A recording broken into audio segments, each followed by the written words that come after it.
Welcome to this explainer. When you think of ancient Egypt, one face just instantly dominates the picture, right? I mean, he is the ultimate symbol of kingship, the victor over chaos, the literal falcon god of the sky, Horus. This is a deity so unbelievably grand that ancient Egyptians envisioned his right eye as the actual sun and his left eye as the moon. He is, for all intents and purposes, the face of ancient Egypt. But as we unpack the source material today, we're going to uncover a really fascinating contradiction about his overall status. So let's start with a massive paradox. Horus is arguably the most famous Egyptian deity of all time, for sure. And yet, he is completely missing from the classic Great Ennead. For some context, the Great Ennead of Heliopolis is essentially the definitive top 9 list of Egyptian gods. It's the core group, the absolute VIPs.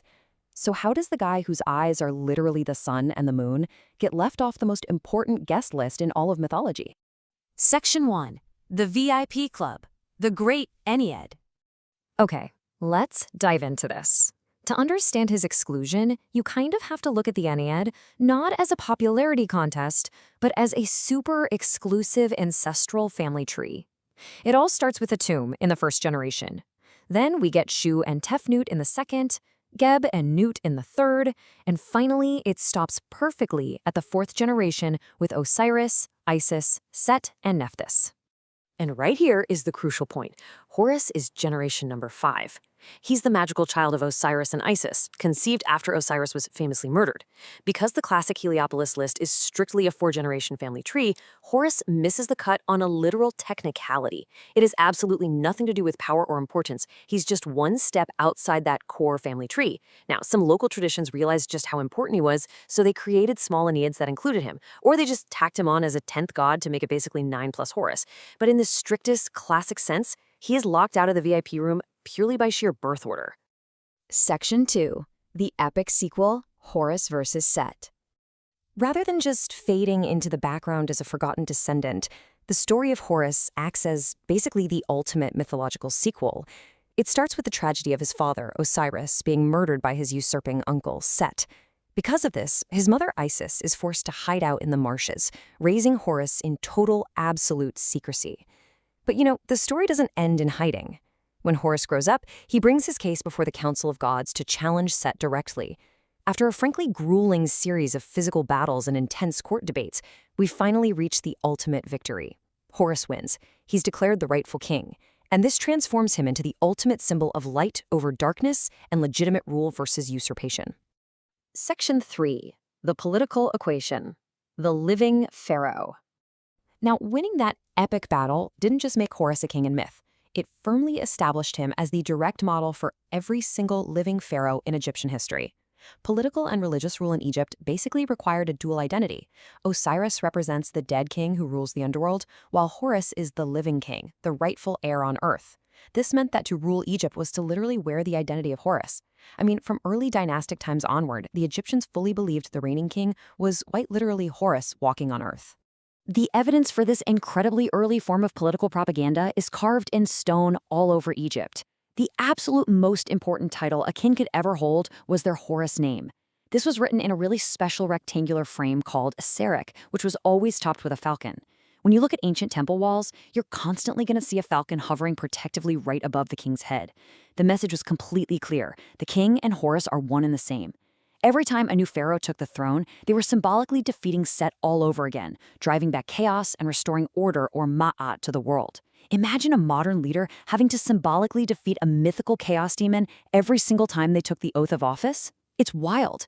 But this genius piece of political theology shaped the whole concept of the divine right to rule for millennia. Section 4. The universal logo. The Eye of Horus. So remember those brutal battles with Set we talked about earlier? Well, during those fights, Horus actually loses his left eye. Set tears it out or damages it. But the god Thoth comes in and restores it, making it whole once again. This restored eye, the wedjot, became arguably the most recognizable symbol from ancient Egypt. It represented healing, wholeness, and protection. People wore it as an amulet in their daily lives, and they placed it on mummies to protect the dead in the afterlife. But it also ran deeper than that. It represented filial piety and sacrifice, because in some versions of the myth, Horus takes this newly healed eye and gives it to his father Osiris to revive and sustain him down in the underworld. But here's what's really wild. The symbol completely transcended mythology. The Eye of Horus was actually utilized as a highly practical tool in ancient Egyptian mathematics. Different pieces of the eye were literally linked to their system of fractions. It just goes to show how incredibly deeply embedded the concept of Horus was in their daily reality. I mean, he provided the framework for everything from divine cosmic protection right down to basic daily math calculations. Section 5. Many forms, one god. Because of his massive importance, Egyptian religion didn't just stick to one version of Horus. The religion was incredibly fluid, and he evolved into completely diverse, powerful identities across different regions and eras. You have Harpocrates, or Horus the Child, who's often depicted as a baby sitting on Isis's lap. This served as the ultimate symbol of rebirth and royal legitimacy. Then you have Harakti, or Horus of the Horizon, who is closely linked to the rising sun and frequently fused with the sun god Ra to become Ra-Horakti. And in the purely political realm, you have Horus of Nekhen, the patron of Upper Egypt whose falcon appeared on the absolute earliest royal standards. He could even appear as Horus the Elder, a much more primeval sky god. He was just incredibly adaptable, morphing to fit exactly what the Egyptian people and their rulers needed at any given moment in time.